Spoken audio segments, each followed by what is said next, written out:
আমরা বর্তমানে খাটালকুল বাড়িগ্রাম জিপির খাটালকুল গ্রামের আইসি আর বন্যার কি ভয়াবহ রূপ তার চিত্র আমরা তুলে ধরার চেষ্টা করি। বর্তমানে এই লগা খাটালকুল আর এটা এই লগা কুল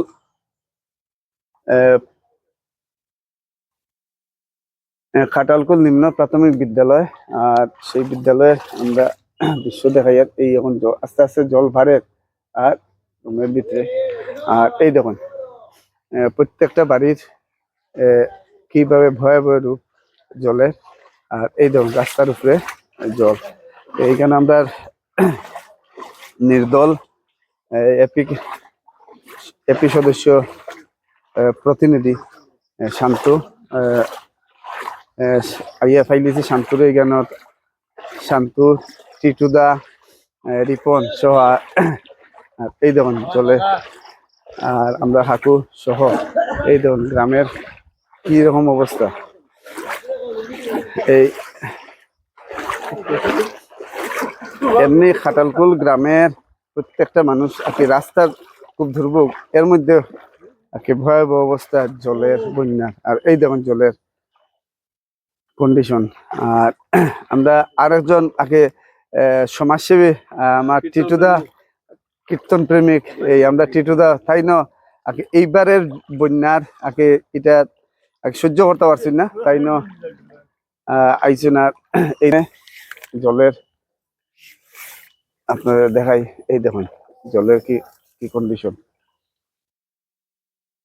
এই দেখুন কতটুকু কতটুকু জল। এই দেখুন এই বর্তমানে খাটালকুল গ্রামে আমরা আইছি। আর খাটালকুল গ্রামের চিত্র যত আমরা ভিতরের দিকে যাইব আর জল কিভাবে ঢুকে।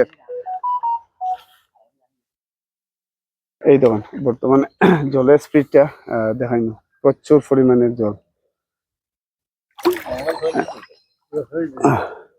একটু দেখতে হইবে জলের জল তো আর প্রতি বছর এখন আমরা অভ্যাস হয়ে গেছে, প্রতি বছর জল আয়। আর রাস্তাঘাটের তো অবস্থা নাই, বাদও তো ঠিক মতো মেরামতি করা হয় না, গতিকে তো জলে জল।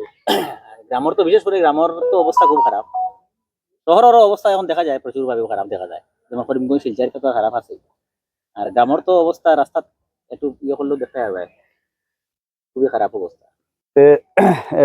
ঝুমারানী নাথের স্বামী প্রতিনিধি তাই না আইছেন আমরা সাথে, কেটা কইবে শান্ত।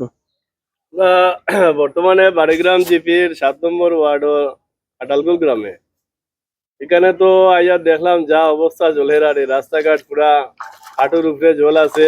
আর বাড়িঘর সবরও বাড়িঘর প্রায় ডুবাইল, এক বাড়িও বাকি নাই, সব বাড়ি ডুবাইল।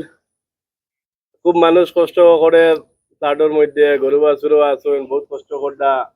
সবচেয়ে সবচেয়ে কষ্ট করেছে গরু গরু ছাগল যারা আছে বাড়ির তারা কিভাবে রাখেন। আমরা অনেক ভিডিও দেখাইছি আপনারা যে তবে সরকারের কাছে একটাই দাবি জানাইমি, প্রশাসনের কাছে একটাই দাবি জানাইমি যে কমসে কম গরু জিনিসগুলারে খানিও একটা দেওয়ার ব্যবস্থা করেন।